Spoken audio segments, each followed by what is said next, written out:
Red light area ये शब्द सुनने के बाद समाज अपने कानों को बंद कर लेता है, क्योंकि इस शब्द और इस बात को खुले तौर पर लोग करने से बचते हैं।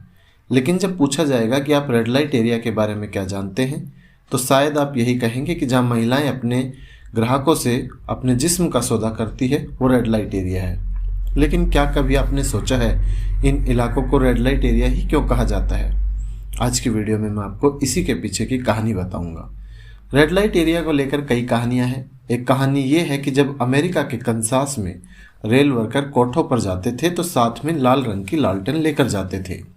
वहां बाहर रखी लालटेन अंदर रेल वर्कर के होने का संकेत देती थी।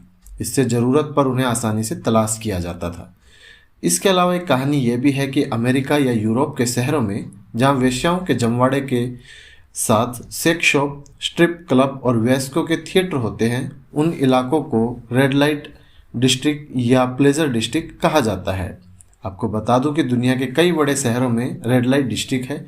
माना जाता है कि चकलों या कोठों की पहचान के लिए इस्तेमाल की जाने वाली रेड लाइट के कारण ही रेड लाइट डिस्ट्रिक्ट और रेड लाइट एरिया नाम चलन में आया था।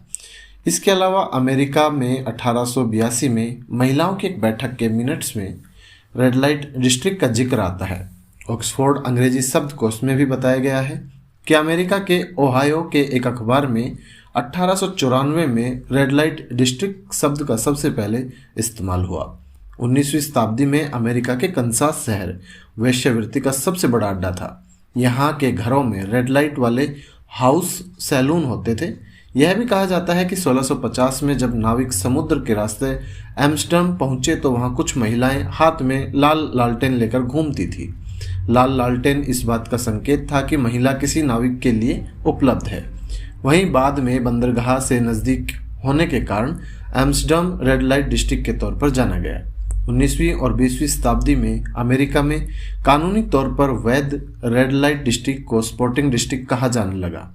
वहीं जापान में तो कानूनी रूप से मान्य रेड लाइट डिस्ट्रिक्ट को अलग पहचान देने के लिए पुलिस नक्शे पर लाल लाइनें खींच देती थी। जापान में नक्शे में नीली लाइनों का मतलब गैर कानूनी रेड लाइट एरिया होता था। तो आज की वीडियो में इतना ही। उम्मीद करता हूँ वीडियो आपको पसंद आई होगी।